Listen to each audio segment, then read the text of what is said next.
Hello everyone, my name is Mandy. Today I'm going to talk about the post-depositional metal enrichment process inside manganese nodules from the North Equatorial Pacific. And before we having the formal talk, I would like to give a brief introduction of manganese nodules. Manganese nodules contains high percentage of baric metals such as manganese, nickel, copper, and iron, aluminum, also cobalt, and other elements like silicon is abundant in manganese nodules.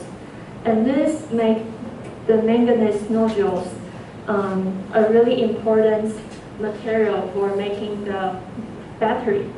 With more metal extraction of the manganese nodules, the battery price will drop, which may help with the green energy to become more affordable. And last time, Reno had said that he didn't understand the formation of the manganese nodules, so I asked the slides a bit. There are two ways of forming the manganese nodules. One of this is hydrogenetic group, which means manganese nodules uptake the ions in the seawater, like there are cobalt, manganese, and some iron here. And another way is uptake the ions from the seafloor. And the more active way of showing the whole formation is in these pictures. We can see that the manganese nodules growing through the slope and they become more bigger. And the characteristic of the manganese nodule is that they have the concentric appearance.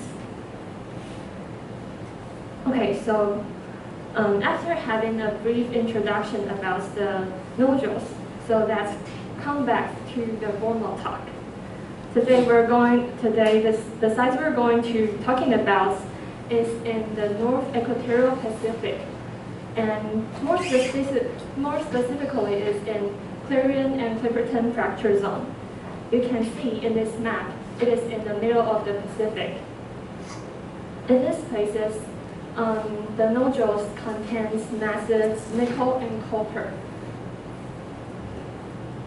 In this table, we can see that the Clarion and Clipperton fracture zone has relative higher nickel and copper than other manganese massive regions.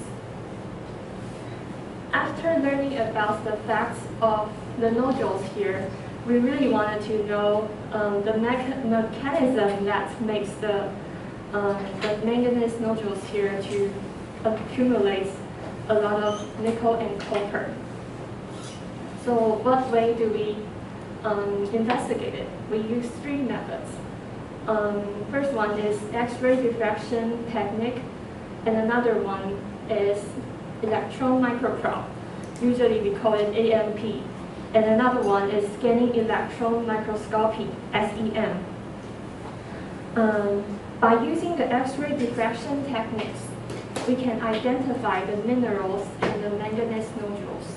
And the mechanism beside this method is using the Bragg's law. Every minerals has their own diffraction angles, and by analyzing the diffraction angles, we can distinguish which kind of minerals it is. And another way we use is EMP, and you can see this is the machine of the EMP. We can examine the elements and their quantity in the nodules. And the last one is SEM, scanning electron microscopy. We can observe the interior texture of the nodules. So after learning about the way we investigate the nodules, here comes to our observation. From the X-ray diffraction, we found that the nodules contains theodolites, todorokites, zeolites, and clay minerals. And here is what they like. And another important found is in these pictures from the electron microscope. We can see that in the pictures, in these pictures, the x-axis in here means the exterior parts of the manganese nodules, and the far away of the x-axis means the core of the manganese nodules. So in the exterior parts, we can find that there is a higher. Sorry, I need to explain the y-axis. The y-axis means the percentage of the mineral there. So if there is 1 millimeter in the exterior side of the nodules, here's mean there is about 10% of iron in that places. So we can see if there is a higher value there, that means there contains more metals. We can see that there are much more nickel, copper, magnesium in manganese. And while the iron is low, they show the negative correlation between them. And there is another point is that there also contains some places that didn't contain any metals. And we're going to talk about this phenomenon in the later slides. And we also observe something in the SEM. And we're going to look into a bigger picture. From the bullet here, we can know that we observe the amorphous and colloidal matter and organic biological debris. Debris means like dead body, like that. And altered rock, that means the rock that has been some chemical reactions. Okay, so let's see the pictures clearly. In the first pictures, we can see that this is the chlorophores of the poorly crystalline manganese and the iron. And you can see that they didn't have a specific form of the material. Those materials didn't have a specific formation yet. And another one is biogenic debris. And also we can see in another SEM picture, we can find that there is hole on the debris. And around the holes, there are a layer of the metals. Okay, so after finding those data in each kind of waste, we're going to discuss about those findings and why cause the manganese have a lot of holes, like they didn't contain any metals or anything. That is because manganese nodules contains organic matters, and while the organic matters degrades, they will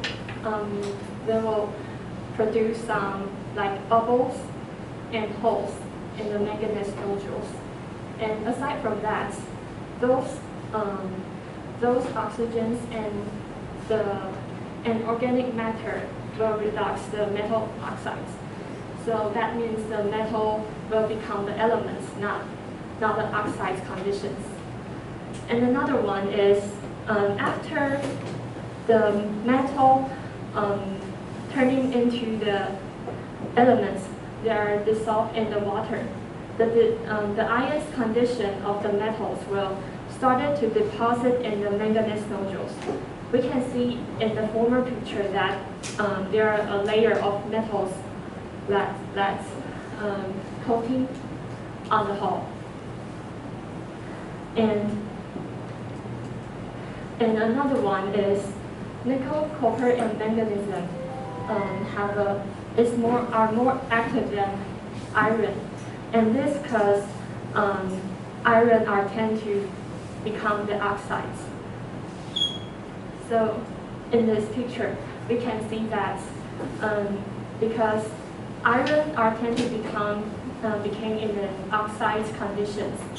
So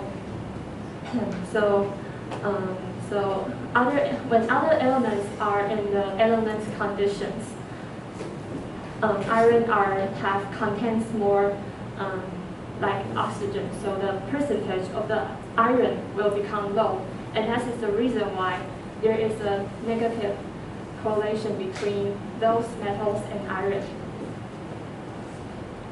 Okay, so after learning those factors, here comes to our conclusions. Because the Pacific Ocean is the region of high biological productivity, so the organism there have the ability to concentrate the trace metals like copper, magnesium, and the iron there. So they have the the vectors. They have the material to accumulate, and that is the reason why the manganese there contains more nickel and copper. And here's my talk. She has added 4 figures to support conclusion. Pictures are bigger and highlighted, and it is easily for us to understand. The introduction about nodules is a little bit fast.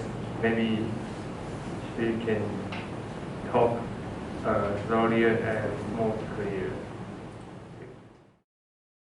I think your slide and lines are easy to read and follow, and you enlarge figures to make me see the picture explicitly. But you did not explain some difficult words, and the sequence of the slides is a little bit messy.